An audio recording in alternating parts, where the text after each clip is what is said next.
For the thousandth time, I want to apologize, Tracy. I know we'll be having another shower for you in Connecticut, but I wish I could have traveled to Georgia for this one. I had missed my oldest daughter's first baby shower, as I was attending a mandatory quarterly meeting at the home office of the insurance company, my agency represented in Connecticut. My dad had started our firm nearly 40 years ago, and I would be taking over the helm when he officially retired in the next couple of years. And for the thousandth time, Mom, don't worry about it. The shower you are hosting in 2 weeks will come soon enough. I can't wait to get back to Connecticut to see all my old friends. Tracy was Zooming me from her home outside of Atlanta, and my husband Chris was on the call from our home in Farmington, Connecticut. I was in my Marriott hotel room in Charlotte, North Carolina. We can't wait for you to get home, Tracy. How are the meetings coming along, Jilly? Chris wanted to know. As always, there's a lot of great material, and I've taken a few key points to implement over the next quarter. But I don't understand why American Insurance insists these meetings need to be in person. The meetings can easily be held online. The cost savings for each agency would be substantial. Like most larger companies, they are stuck in their ways, was Tracy's response, while Chris added, American Insurance has to justify the $15 million cost of the training and meeting center they built just before COVID. What are the boys doing this weekend, and why aren't they on our weekly family call? I wanted to know. The boys are at the cabin in Vermont. I talked to them last night, and they've got a small group of friends with them.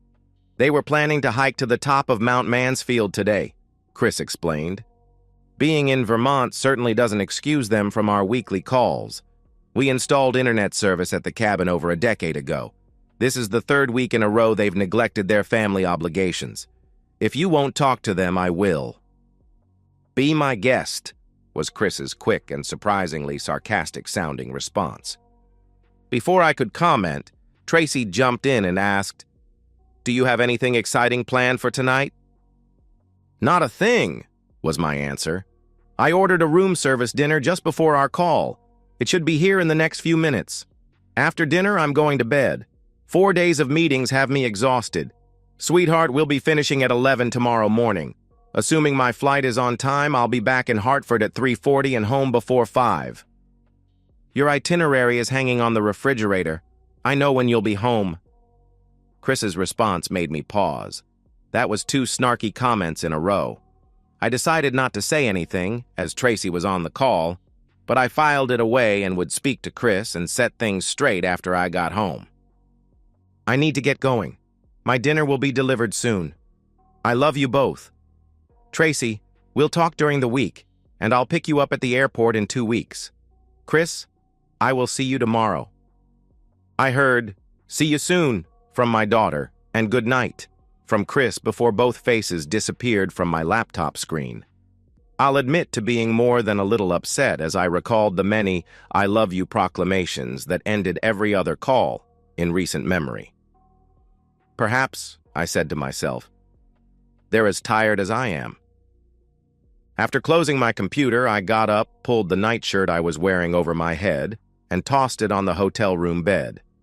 I walked into the bathroom and spent a few minutes brushing on a minimal amount of makeup. At 49, with shoulder-length blonde hair and blue eyes, most would consider me a very attractive woman. Chris constantly calls me a 10, but after 27 years of marriage, he has to say that. I might have been a 9 when we met at the University of Connecticut during my senior year of college and his 3rd year of law school, but age is creeping in, and I'd rate myself a solid 8 and a cougar. While standing without clothes in front of the full-length mirror, I pull the band from my hair and let it cascade down my neck. After combing my fingers through my locks and shaking my head, my hair looks perfect. I am planning on wearing a gorgeous little black dress. My curves look stunning as the dress falls over my gym-toned thighs and lands 3 inches above my knees. My date wants me to be au naturel, but the girls have started to sag. I think the black, transparent Victoria's Secret that I bought specifically for tonight is in order. I smile several minutes later as I strut into the hotel's dining room and notice several heads turn in my direction. I spot Ted at a corner table and sitting by a window that looks from the 11th floor of the hotel toward downtown Charlotte.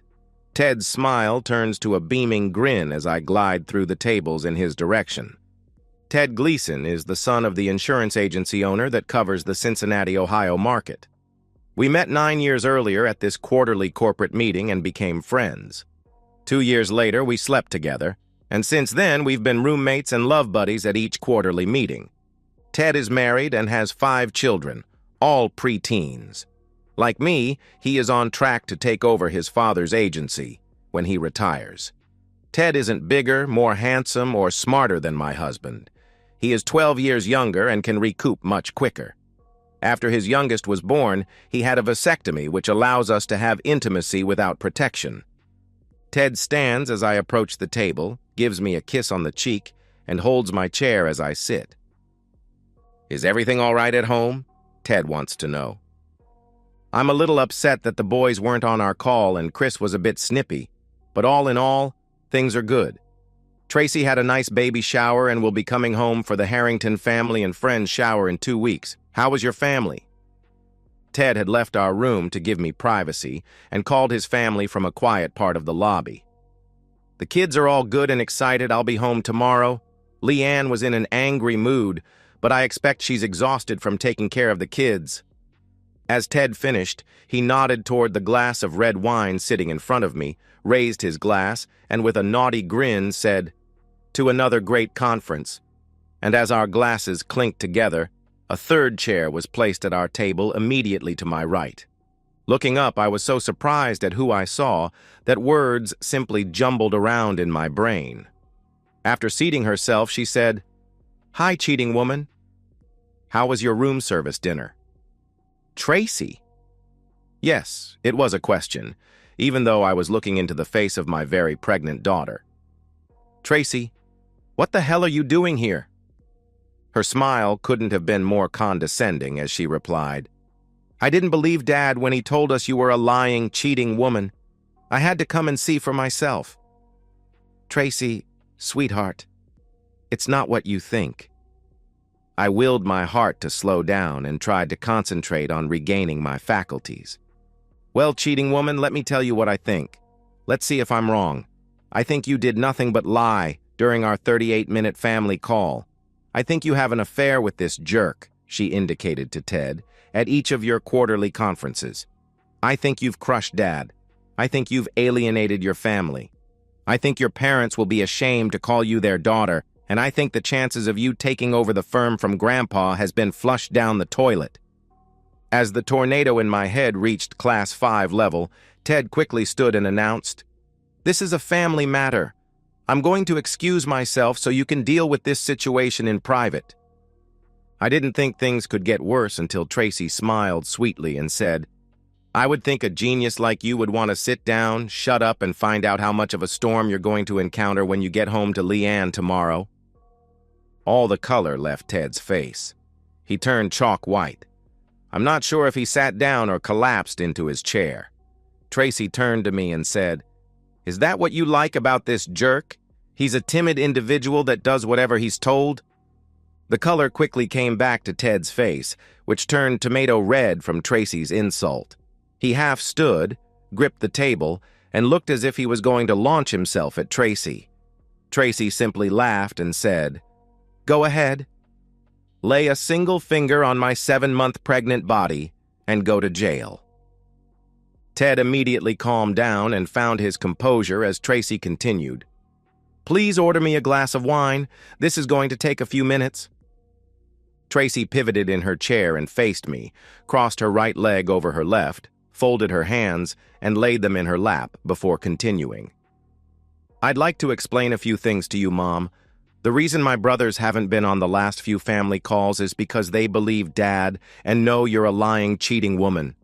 I don't know who cried harder, the night Dad Zoomed with us and told us what you've done. Jimmy, Johnny, and Dad were bawling at the end of the call. The only reason I wasn't crying is I was positive this was a huge mistake. The private investigator's report didn't sway me. Dad wouldn't show the pictures and video, so I had to waste money I can't afford on plane tickets, a hotel room, and other necessary expenses to come here and see for myself. Tracy, baby. I don't know what your father thinks he knows, but I started to answer. Tracy's hand shot up like a police officer stopping traffic. You don't get it, do you? Dad has proof. He has pictures and video from inside your hotel room. He has proof my mother is a liar. He has proof my mother is a cheater. He has proof my mother is another man's lover. With much more confidence than I felt, and equal amounts of false bravado, I hissed, "We will work as a family, and we will get through this unfortunate incident." My daughter scoffed at me, rolled her eyes, and put her hand over her head, snapping her finger. Our waiter immediately appeared. Tracy turned to the waiter and said, "I'm sorry for being so rude. I wasn't calling you. It was a signal to the deputy." Tracy pointed to the tall and extremely well-built man who appeared behind the waiter. The man stood over Ted and demanded, "Are you Mr. Theodore Gleason?" In a shaky voice, Ted responded, "I am." The deputy continued, "Mr. Gleason, you are served." After dropping a large yellow envelope on the table, the deputy asked, "Are you Mrs. Jillian Harrington?" With tears flowing down my cheek, I nodded. "Mrs. Harrington, you are served." An identical envelope was dropped in front of me. With a maniacal laugh, Tracy looked at Ted and said to him, "You don't need to open it up." She was indicating the envelope. "I'll tell you all about the contents. Leanne is divorcing your worthless back. She's asking for your continued support to run the house until your youngest 3-year-old Petey leaves for college, continued private Catholic school tuition for each of your kids, child support, and maintenance." Tracy looked around the fancy restaurant before continuing, "If I were you, I'd savor every bite of tonight's dinner. I suspect you'll be eating ramen noodles for most of the next 2 decades. Ted had misty eyes and hung his head in defeat before Tracy said, "Oh, Teddy, baby, there's much more. You see, my dad is a very smart lawyer. Other than freeing himself from your lover here." Tracy nodded in my direction. "His only other goal is to mess up your life as completely as possible. He's found a way to do that. Dad studied the prenuptial agreement protecting your 25% ownership in your father's agency. Hats off to your lawyers. The prenup is ironclad. Leanne can't touch it." After giving Ted an ear-to-ear smile, she dropped the bomb. "Leanne can't touch your business, but my dad can." Alienation of affection lawsuits aren't recognized in Ohio, but they are recognized here in North Carolina. Since you alienated the cheating woman's affection here in good old North Carolina, Dad filed suit in Charlotte and expects to win a bundle. Maybe he'll let you continue working as the janitor.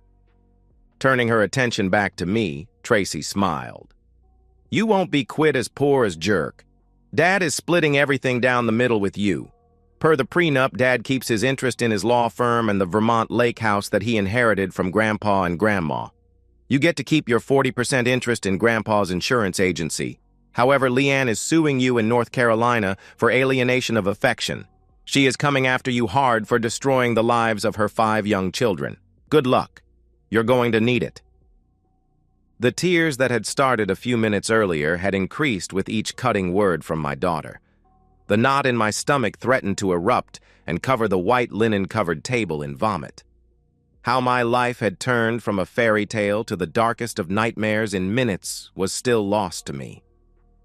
Tracy reached out and took the glass of wine that had been ordered an eternity before. Ted and I watched silently as Tracy took a few sips over the next moments, seemingly savoring every taste. When she placed the half-finished glass back on the table, a stream of tears had started. The tears were as heavy as mine and were falling down her cheek. "I won't be coming home for the baby shower you've planned. Please cancel it."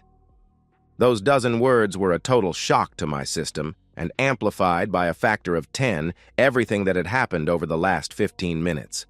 I could only stare with my mouth hanging open as Tracy continued, "And I don't want you coming down to Atlanta after my daughter is born. I promise to send you pictures and updates, but until you get your life together, I don't want you involved with my family." As Tracy rose to her feet, a figure stepped up beside her. It was her husband and my son-in-law, Brian. He wrapped his arm around her sobbing body, held her close, and quietly asked, "Did you tell your mom the last part?" Tracy shook her head. "Tracy," he said, in a loving but firm voice. "I can't," she answered. "Will you?" Turning to me, Brian explained, "I might be wrong, but I don't believe there is a way back to Chris. Your affair has been going on for too long. There is a way back to your sons, Tracy, your granddaughter, and me. It will take a lot of work, but we'll be here when you become the woman we need you to be." Brian leaned down and softly kissed my tear-stained cheek before guiding a still-crying Tracy through the dining room. I had the weirdest thought as I watched their retreat. I remembered the boxing highlight clips that Chris loved to watch and felt like I'd taken an uppercut to the jaw and was crumbling to the canvas in the center of a boxing ring. From the perspective of Chris, how I was able to compartmentalize my emotions over the last day and a half was a mystery. I hadn't silenced my phone, and the rings, dings, and buzzes had almost stopped since Tracy had confronted her mother. Some of the communications had been work-related, while other texts, emails, and voicemails had come from family, friends, and Leanne Gleason, all offering support. The vast majority had been from Jillian, and I had immediately deleted each message. I had conflicting emotions about Tracy's confrontation with Jillian and Jerk. From the start, when I told my children about their mother's treachery and years-long affair, Tracy was adamant that her mother couldn't possibly be that woman. As I refused to give the kids the full private investigator report and accompanying recorded evidence and instead sent each a short 2-page synopsis, there seemed to be some doubts, at least for Tracy. Tracy and my son-in-law Brian hired a Charlotte-based investigator. He was able to get access to Jillian and Jerk's room and provided Tracy with the necessary evidence. Brian had called me and let me know that Jillian had phoned American Insurance and explained that she was sick and wouldn't be attending the last day of meetings. The Charlotte private investigator had confirmed that Jillian was able to get an earlier flight and would be arriving home around 1 p.m. the following day. I had prepared for Jillian's return. Our house was jointly owned, and I couldn't kick her out. It only took a few hours to bag all of Jillian's belongings from the master bedroom and bath and transfer them to a guest room. I'd hired a handyman to install double bolt locks on the master bedroom door and my home office. It wasn't much, but my divorce attorney had advised me I couldn't do more.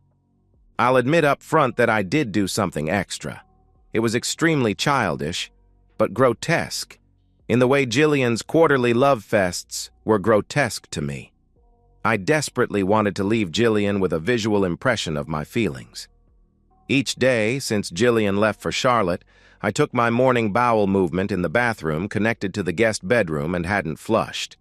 There were 5 piles of man-sized turds filling the toilet and over the water line. I'd closed off the bedroom door, but the smell still permeated the entire second floor. What made me laugh was, like my farts, the smell of my poop didn't bother me. In fact, as I'd half-jokingly told Jillian hundreds of times, my waste smelled like petunias to me. Although I was prepared for the upcoming confrontation, I did cringe when I heard the garage door opening. I was sitting in a fenced-off section of our backyard. We had built a small barbecue and dining area, and further to the left was a large in-ground pool surrounded by a concrete deck. Originally, I had tried to landscape the area. The result was far less than I imagined, so I hired a professional. 7 years later, our private area, filled with blossoming flowers and lush greens, could easily be part of a Better Homes and Gardens magazine article. Jillian and I were proud to host outdoor parties during the spring, summer, and early fall. I heard Jillian call out several times from inside the house before the slider opened and she walked out. She spotted me immediately, sitting at our outdoor dining table, and as she approached, she asked, "Can I have a beer too?" "Of course," I answered.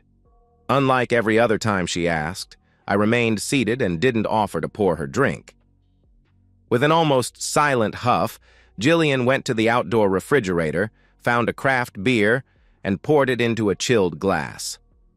After returning, Jillian sat opposite me, took a sip of beer, and said, "I'm sorry." I studied her face for a few moments. I recognized that she had recently touched up her makeup, but it didn't hide her swollen eyes. She'd been crying a lot. "What are you sorry about?" I questioned. Jillian clenched her jaw in irritation before saying, "I'm sorry I've hurt you, and I'm devastated that I've damaged my relationship with our children." "Liar!" I roared. Her nostrils flared as she leaned into the table and hissed, "How dare you call me a—" My body shaking as I chuckled caused Jillian to stop short. "How was your room service diner last night?" That's lie number 1. How many more of the 10,000 or so lies do you want me to recount? We silently appraised each other, and each took a sip of beer. "Nevertheless," she continued, "I am sorry." There was more awkward silence before I answered, "Okay, you're sorry." And after a few more moments, I continued with a shrug and said, "I don't care." "You don't care about our family?" she questioned. "For Christ's sake, Jillian!" "Tracy is married and lives in Atlanta. She's starting her own family. Jim is starting his career with a top engineering firm in Albany. John will finish at Fordham University in June and has already told us he's staying in New York City and wants to work on Wall Street. We've done a great job and our kids are spectacular people, but they don't need us like they used to." "But we need to support them!" Jillian nearly screamed. "And we will. We'll each support them to the best of our ability. Unfortunately, we'll each be doing it alone." Jillian tried to interrupt, but I continued. "You've been a good mother, and I don't have a single doubt that you'll continue to give each of the kids the support they need. However, you suck at being a loving and faithful wife. I don't like you. I don't trust you. I don't respect you." "I'm going to fight the divorce," she declared. "Of course you will. You'll fight because you are a selfish woman and you don't give a damn about me." This time, the silence lasted a few minutes. We were each lost in our own thoughts. "Why did you involve the kids so early in the process?" Jillian finally asked. "I needed them to provide DNA samples so I could make sure I was their biological father." Jillian's eyes nearly exploded from her head.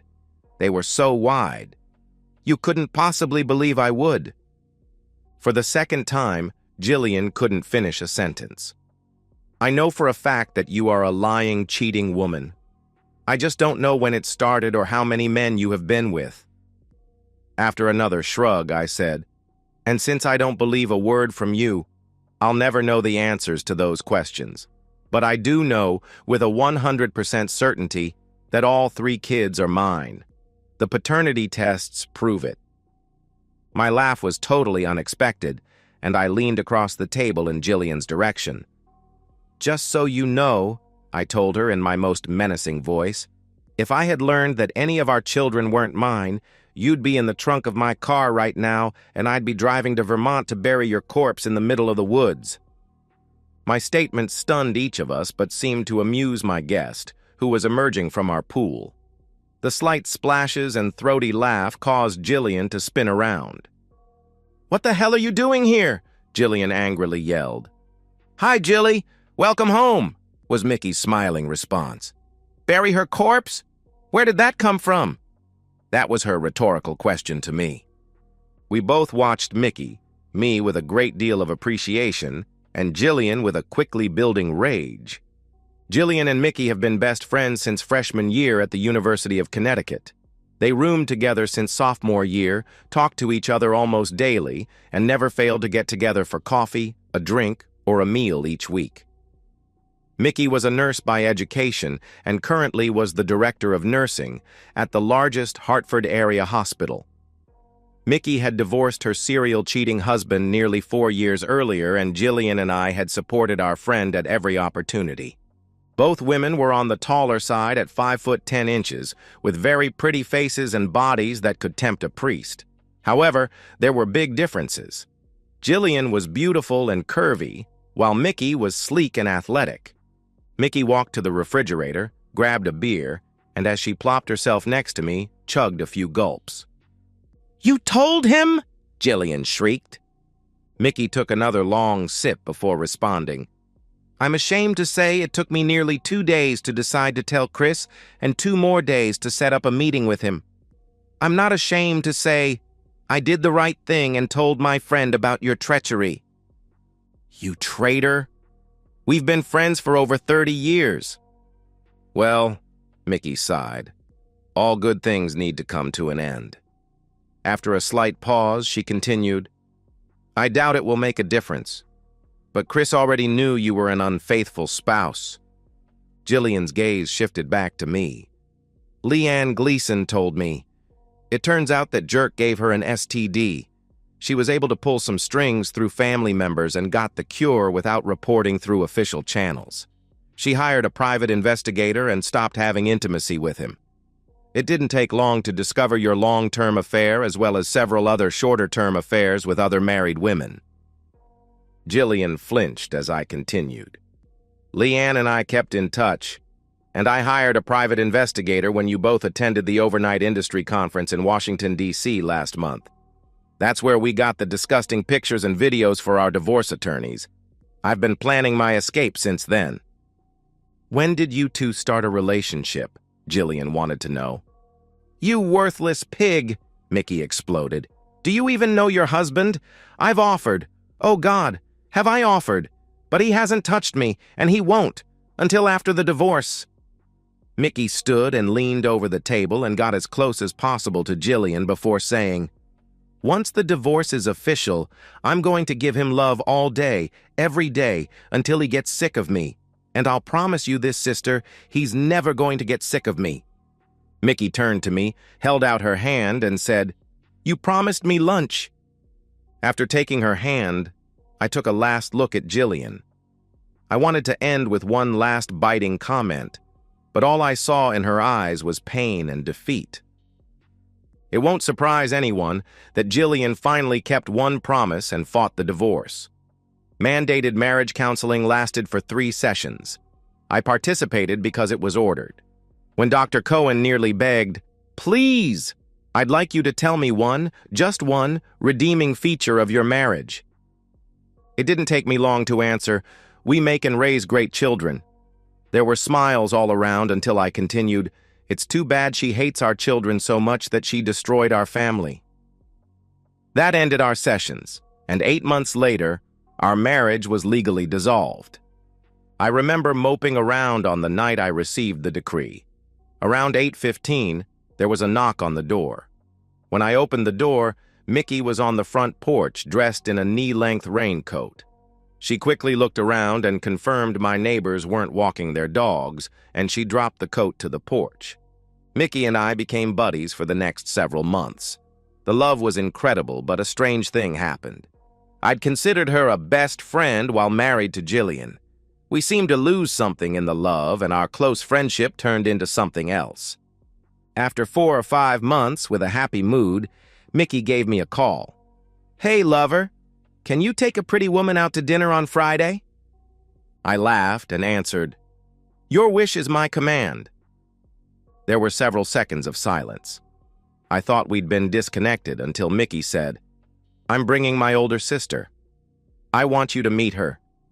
"Meet your sister? I've known Jan for decades." I heard Mickey sigh before admitting, "She's perfect for you, Chris." I heard a nearly silent sob when she finished. This time, the silence between us was much longer.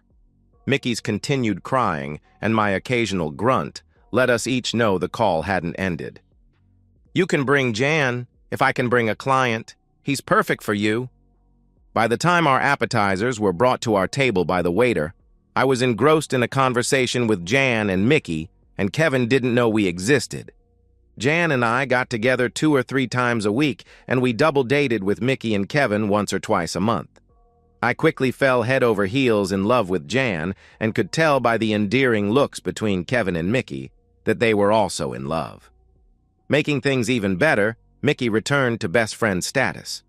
Mickey and Kevin were married in a traditional church ceremony 8 months later. Jan and I followed 6 weeks after in a much more casual beach ceremony. We were joined by our combined 6 children, their families, and a small group of intimate friends. I didn't see Jillian for 3 years. We were together for my son Jim's wedding, and Jillian was with her husband Michael. 2 years later, John was married, and Jillian attended with her husband Claude. Tragically, Jillian's parents were killed together in an automobile accident. I was told by Jillian's 4th husband, Anthony, that my eulogy was a great tribute to her parents. And so, we've reached the end of today's story. Was it what you expected, or did it take a twist you didn't see coming? I'm curious to hear your thoughts. Share them in the comments below, and let's get a conversation going. If this story kept you hooked, make sure to hit that like button. And if you're new here or just haven't subscribed yet, now's the perfect time to join our community. I bring you fresh, captivating stories every day, so click that subscribe button and turn on notifications so you never miss out. Thanks for watching, and I'll see you in the next one.